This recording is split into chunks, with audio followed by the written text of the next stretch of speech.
Bonjour, bon après-midi, chers amis de la presse, et bienvenue pour nous press briefing du National Communication Committee sur le COVID-19 du Prime Minister's Office. L'épidémie, comment peut-être je peux suivre sur les nouvelles à l'étranger. Le nombre de cas positifs dans le monde, il dépasse 40 millions. Il arrive 41 494 358 avec 1 136 462. Donc, dans le monde, l'épidémie peut progresser et nous connaissons que plusieurs pays peuvent aller dans un deuxième lockdown. Par exemple, la France, que plusieurs départements, plusieurs régions, ils sont dans un deuxième couvre-feu. L'Irlande peut fermer à partir de demain. Donc, comme ça, il y a beaucoup de pays que l'épidémie finit prendre une proportion extrêmement alarmante et que l'autorité peut besoin aller dans le lockdown et confinement total. Peut déclencher un confinement total. Donc, moi, je peux dire, la France, presque 957 421 cas positifs avec 34 000 décès, presque 1 million de cas en France, 789 229 cas en Angleterre, avec 44 158 décès. Les États-Unis, 8 584 819 cas positifs, avec 227 000 décès. La Réunion, bon voisin, et il y a ici une progression du nombre de cas positifs avec 5 015 cas positifs, 19 décès à La Réunion. Seychelles, 151 cas.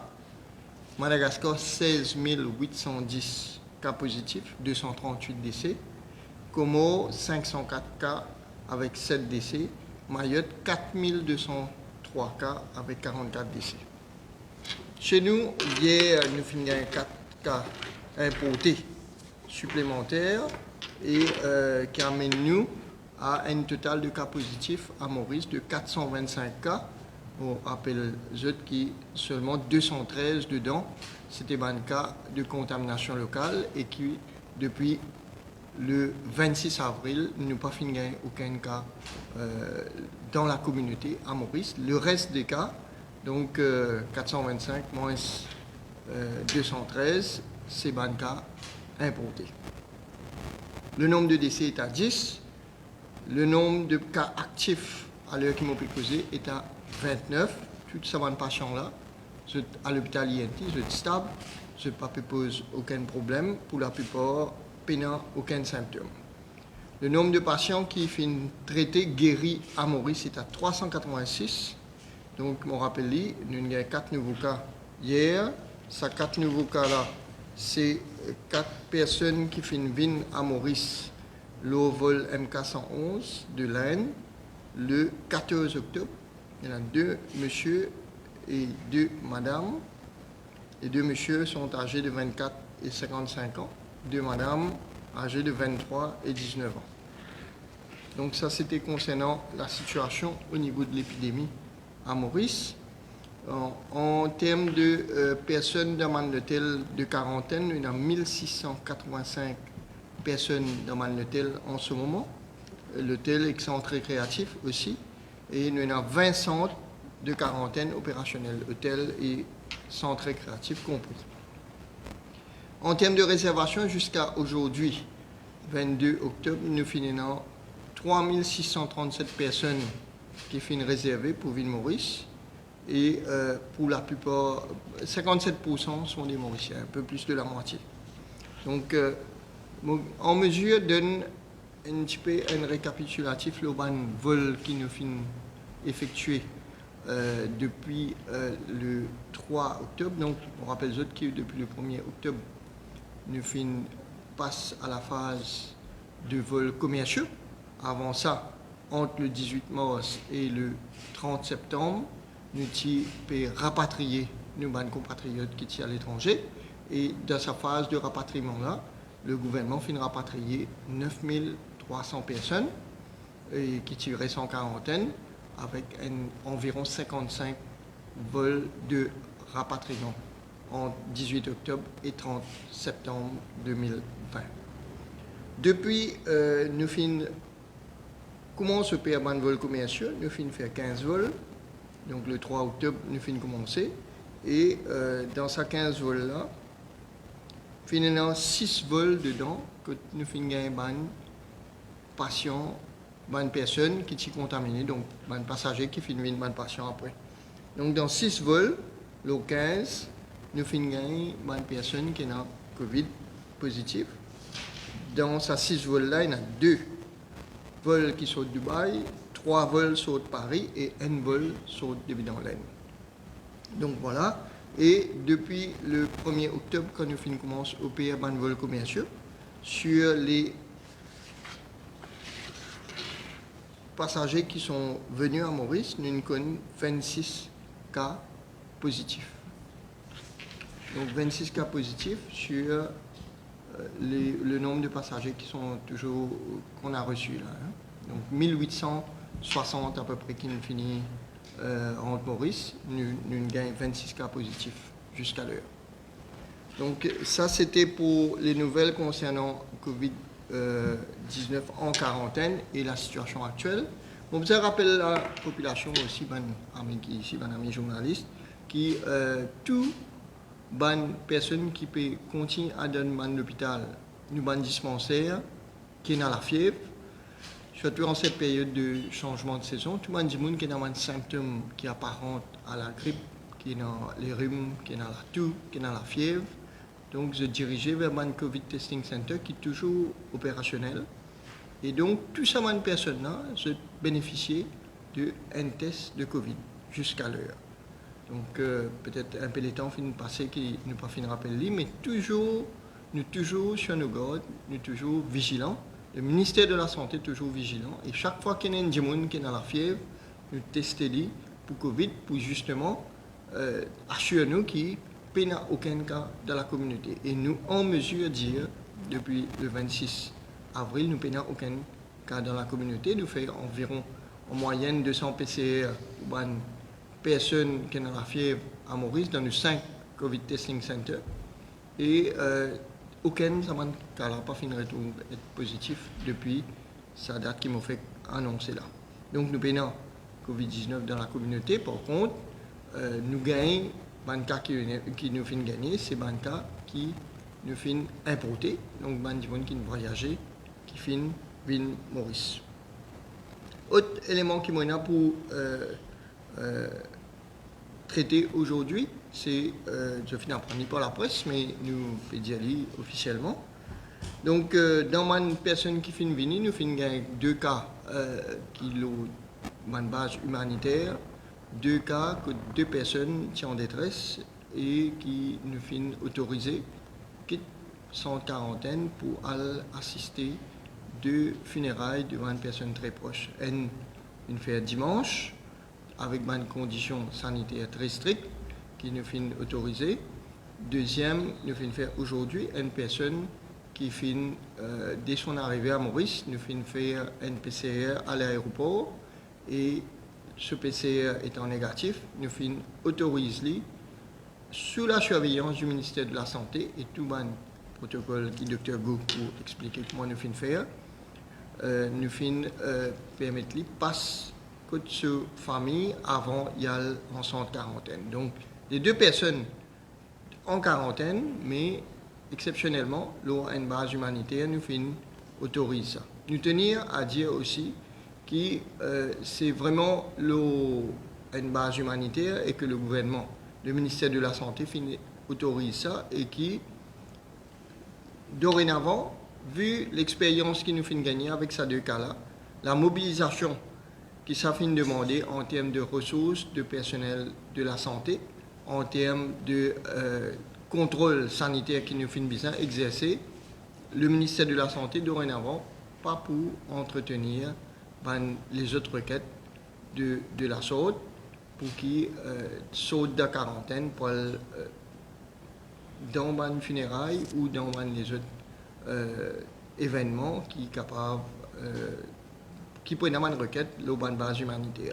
Parce qu'il y a une grosse pression sur le personnel de la santé.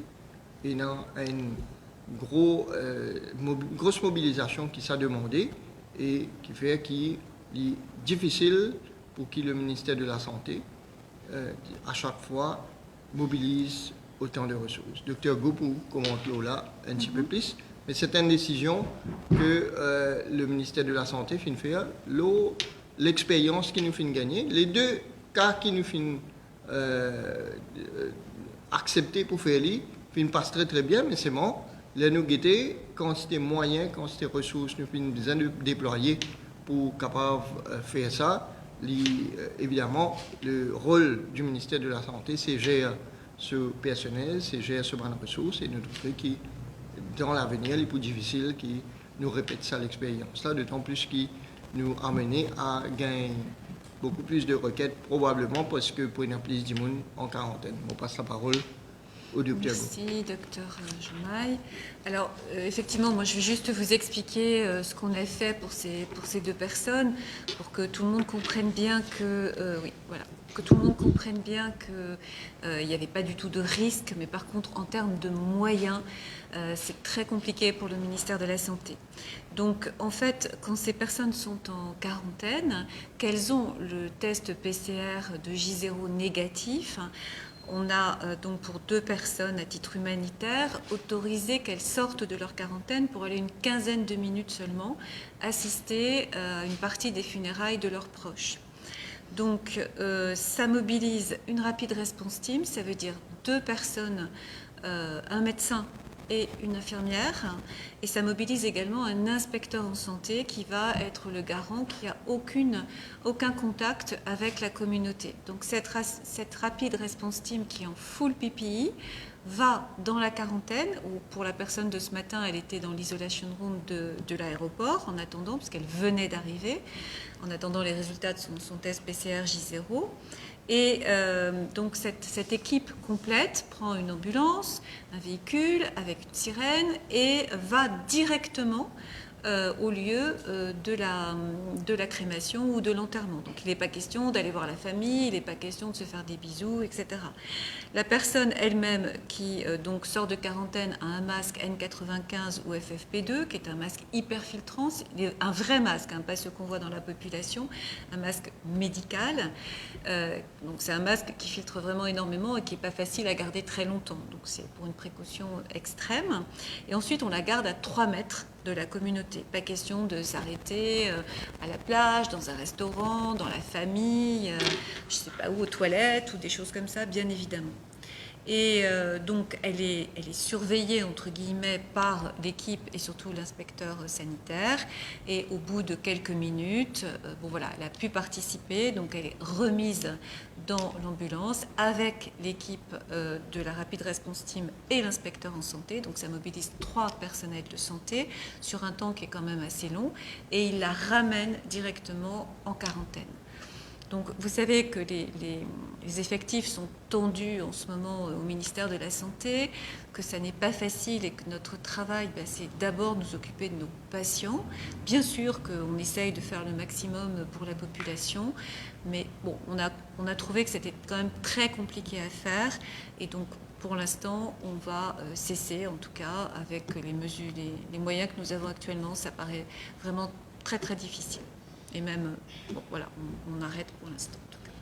Voilà, alors je voulais dire aussi, faire une petite remarque par rapport au Covid Testing Center, dire que, effectivement, comme le dit Dr Joumaï, on est bien tranquille qu'il n'y a pas de cas dans la communauté, puisque tous les cas qui ont de la fièvre ou des symptômes, on les teste tous, ils sont négatifs. Mais en même temps, on en profite pour tester la grippe, et on en profite pour tester en ce moment le virus respiratoire syncytial, et en fait, il y a pas mal de virus respiratoires syncytial, et c'est surtout ça qui donne les formes actuelles que l'on observe de syndrome grippal, en fait. Mais on est bien tranquille qu'il n'y a pas de cas de Covid. Et ça nous permet, en faisant ces 3 examens-là, de savoir avec une certitude qu'il n'y en a pas. Et pour les gens qui sont dans la région de Port-Louis où il y a de la dengue, on teste également la dengue, pour certaines régions particulières. Donc on fait également une prise de sang. Donc, et on sait qu'il n'y a pas de dengue en ce moment. Bon, ce n'est pas une information Covid, mais c'est intéressant parce que vous savez, la dengue, c'est très difficile à éradiquer. Et quand, en ce moment, on est vraiment tranquille de ce côté-là. Donc voilà pour ce qui est des précisions sur la technique. Voilà, merci. Si vous avez des questions, allez-y. Une question par rapport à ça, toute personne qui veut être à la route pour aller dans le funérail, c'est une breach of protocol. Non, Pas du tout. non. En fait, non. Une première personne qui est déjà en quarantaine, elle fait une requête, le ministère de la Santé fait une considérer, et fait une prendre toutes les précautions et fait accéder à ce demande, l'eau base humanitaire, parce qu'il y a une proche qui est décédée. Et la personne, c'était à Maurice. Et deuxième, après qu'il nous fait ça, nous avons une deuxième requête et nous renouveler l'expérience, nous avons cette fois. Les deux requêtes, pas tellement pareilles. Il y en a, du monde qui déjà à Maurice, il y en a du monde qui rentré pour venir l'enterrement. Et deuxième là, nous avons fait ce test à l'aéroport, etc. Donc, nous mobilisons pas mal de moyens, nous faisons ce test. Nous attendons ce test à l'aéroport. Là, le ministère de la Santé nous amène sur le lieu où les types sont allés. Et donc, nous finissons faire respecter tout ce qui est besoin. Le principe de la quarantaine, c'est de séparer les gens qui viennent de l'étranger pendant 14 jours du reste de la communauté. Donc il y a différentes façons de le faire. Une façon, c'est de les laisser dans leur chambre d'hôtel, mais si on les prend dans la communauté et qu'on les éloigne de cette communauté de 3 mètres et qu'il y a le masque approprié et qu'il y a les gens qui surveillent, qu'il n'y a aucune rupture justement de ça, c'est des gens qui sont toujours en quarantaine. Ils sont dans une situation de quarantaine puisqu'ils ne sont pas en contact avec la communauté. Donc, je dirais plutôt que c'est une sorte de prolongement un peu du système de quarantaine d'une façon particulière pendant un certain temps. Mais c'est toujours une séparation entre la communauté et les personnes qui viennent d'arriver. Et sous surveillance, bien sûr. Et bien sûr, avec une surveillance permanente, on en est sûr. Est-ce que vous ne pensez qu'à cause de ces samedis-là, pendant les autres jours, on fait ces autres faits L'impossible, mais c'est pour ça qu'il nous peut finir annoncer. Il ne faudrait pas aller nous demander sans qu'il y connaisse, qu'il ne peut pas accepter à sa requête. Nous ne pouvons pas accepter avant. Vu qu'il nous commence une nouvelle phase au pays de vols commerciaux et qui est en quarantaine à l'hôtel, nous conscients, le gouvernement est conscient que la quarantaine, façon qu'il nous peut appliquer, bon, il y a une contrainte, le bandimoun, et nous comprenons la contrainte, nous comprenons parfois la séparation, et à titre humanitaire, nous savons accommoder certaines choses, mais nous ne pouvons pas faire au détriment de la sécurité sanitaire, nous ne pouvons pas faire au détriment d'une grosse désorganisation au niveau du ministère de la Santé, de ce personnel. Donc nous sommes raisonnables et nous avons gagné une balance, un équilibre entre tout ça là. Et effectivement, peut-être des gens qui pourraient trouver dans une situation que pour faire nous appel dans les mêmes circonstances, mais malheureusement, nous prenons une décision qui n'est pas possible pour laisser les gens sortir en quarantaine pour cette bonne raison. Parce que nous faisons une réflexion aussi. Si nous autorisons pour funérailles, il y a des gens qui disent mon famille est bien malade, pour décéder, laisse-moi le guetter. Donc là, nous connaissons quand nous commençons, nous ne pouvons pas connaître quand nous pouvons arrêter. Donc nous sommes très transparents pour dire que nous autorisons deux personnes faites et de par l'organisation que nous finissons mettre en place, nous trouvons que c'est difficile de maintenir ça pour les autres personnes. Voilà. Il s'agit de hôtel 3 étoiles qui fait quarantaine, donc la majorité finit donc, et la majeure qui peut finir, la qui peut ajouter. Comment est-ce que ça peut faire pour qu'il va par rapport 4, 5 étoiles? En fait, le ministère du Tourisme, l'ARIM, MTPA et les autres propriétaires hôteliers qui ne font pas partie de l'ARIM en étroite collaboration, je peux mettre la tête ensemble pour faire en sorte qu'il tout le temps, il y a au moins un hôtel 3 étoiles qui est proposé sur la plateforme. Et depuis hier, la plateforme est ouverte pour les réservations au mois de novembre. Et pour tout le mois de novembre, nous gagnons aujourd'hui ou demain. Donc, et là, nous constatons ça aussi. Et nous connaissons que le ministère du Tourisme fait en sorte que tout le temps, il y a une proposition à des gens qui peuvent voyager qui est dans différents budgets. Justement, les aspects qui ont la liste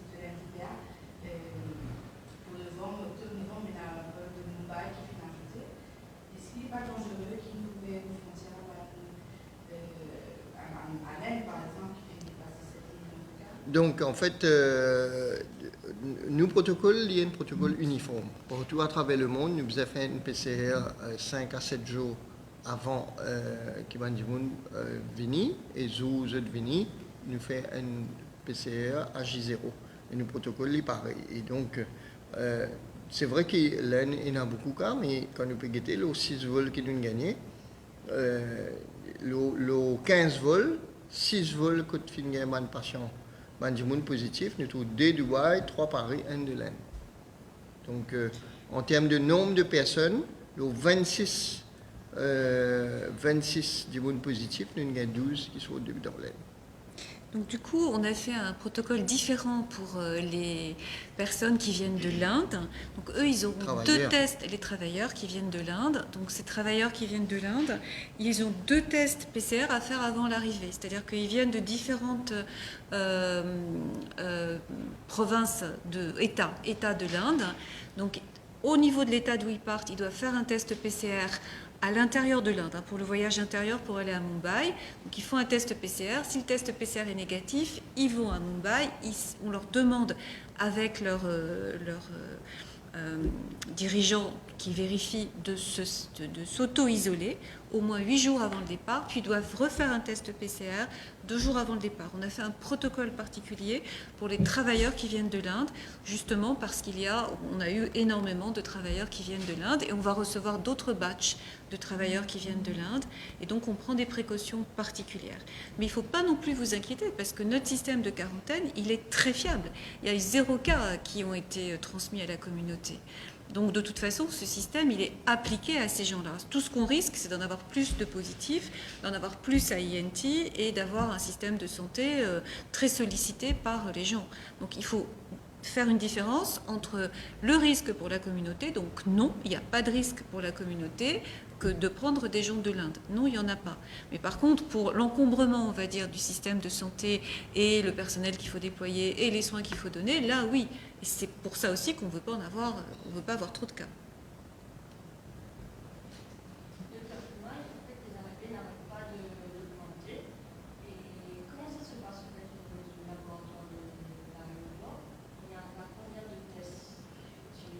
Le laboratoire est opérationnel pleinement depuis la semaine dernière et nous arrivons à environ 600 tests qu'il fait à l'aéroport même. Le laboratoire marche très bien, il est opérationnel vraiment parfaitement et à partir du moment où les tests arrivent au laboratoire, c'est à peu près en 3-4 heures qu'on a déjà les résultats. Et on a même la possibilité, on a un appareil là-bas, GenExpert ça s'appelle, qui nous permet d'avoir les résultats en 3/4 d'heure si on a besoin de résultats en urgence. Et c'est par exemple cette dame-là qui est arrivée, il fallait absolument qu'elle ait un test PCR négatif pour aller assister à ses funérailles. On a pu l'installer dans une salle d'isolement en attendant qu'avec GenExpert, en 3/4 d'heure, son test soit fait. Et ça a très bien marché. On a eu les résultats du test avant qu'elle sorte. Donc vous voyez, on a à la fois pour les tests traditionnels, PCR traditionnel en 4-5 heures, 6 heures maxi. Et puis, on a ce GenExpert qui est à l'aéroport pour les cas particuliers. Donc, ce laboratoire, il est vraiment très, très, très bien équipé avec des gens qui sont très performants. C'est une réplique de ce qu'il y a au Central Lab. Et c'est un laboratoire qui fonctionne très bien et très rapidement. Alors, on peut faire des batchs de 96 tests, je crois, à chaque fois. Et ça, on peut le répéter toutes les 2 heures, toutes les 3 heures. Donc, on peut arriver à faire jusqu'à 1000 tests par jour. Alors, on n'a pas besoin de ça pour l'instant, mais la capacité, elle est calculée pour jusqu'à 1000 tests par jour. Pour revenir sur les vols de l'Inde, de Dubaï, vous dites qu'il y a des travailleurs étrangers qui font 2 tests avant de venir. Oui. Mais qu'en est-il des autres passagers? Oui, non. Non, pour eux, il n'y a pas de protocole particulier parce qu'on a observé dans nos vols précédents de l'Inde que la prévalence, c'est-à-dire le pourcentage de personnes infectées, était bien moindre dans les autres catégories. Donc on estime que la prévalence est identique à ce qui se passe pour la France et pour la Réunion même, et pour les vols de Dubaï, pour en général les gens de l'Inde. Mais par contre, pour ces travailleurs-là, on en a quand même eu 20 contaminés sur un vol de 150. Donc c'est vraiment très particulier. Vous voyez, on a ça sur aucun vol. On a souvent 1, 2 passagers qui sont positifs, mais pas 20. Donc on a resserré encore plus les précautions que nous prenons. Docteur Dumas, est-ce qu'il est au courant qui est un vol qui supposé arriver de la Réunion le 1er novembre et qui est arrivé? Non, bon, vous avez vérifié. Et un vol de Air Mauritius ou non, peut-être une reschedule, mais parce que tous les lundis, il y a un vol sur la Réunion. Donc, Et peut-être. question, Oui. British Airways qui commence à prendre la réservation pour les vols sur Maurice, est-ce qu'ils se courant de ça? En fait, pour nous, on communiquer devant l'airline parce que la direction de la division de l'aviation civile à Maurice en contact avec tout les airlines pour guetter qu'ils ont des requirements. Pas c'est British Airways, hein, Air France, Air Austral, Turkish, tout les airlines qui habituent à Maurice, de notre programme et j'ai probablement pour commencer par ma réservation.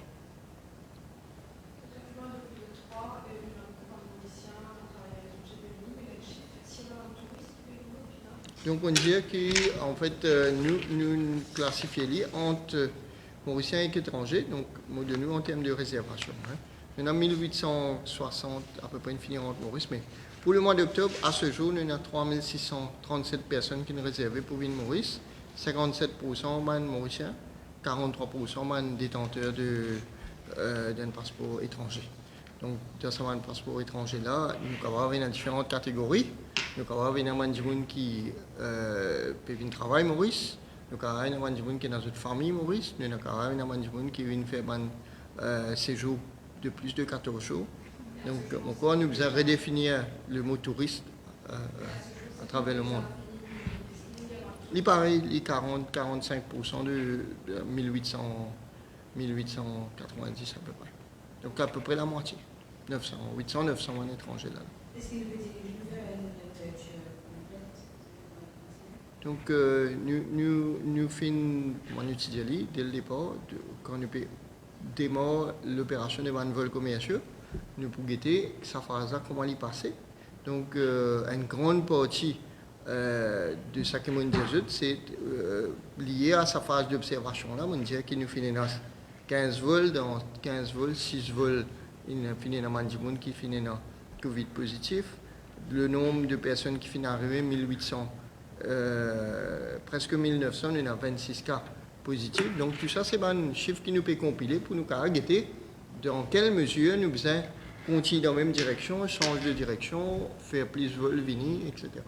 Donc c'est à la fin du mois, nous pouvons compiler tout ça, un chiffre là, et après, il y a un comité, le High Level Committee, qui est par le Premier ministre, qui décide si pas nous allons dans la même direction et si pas nous ouvrir un peu plus. Merci beaucoup. Merci à vous. Bonne fin d'après-midi.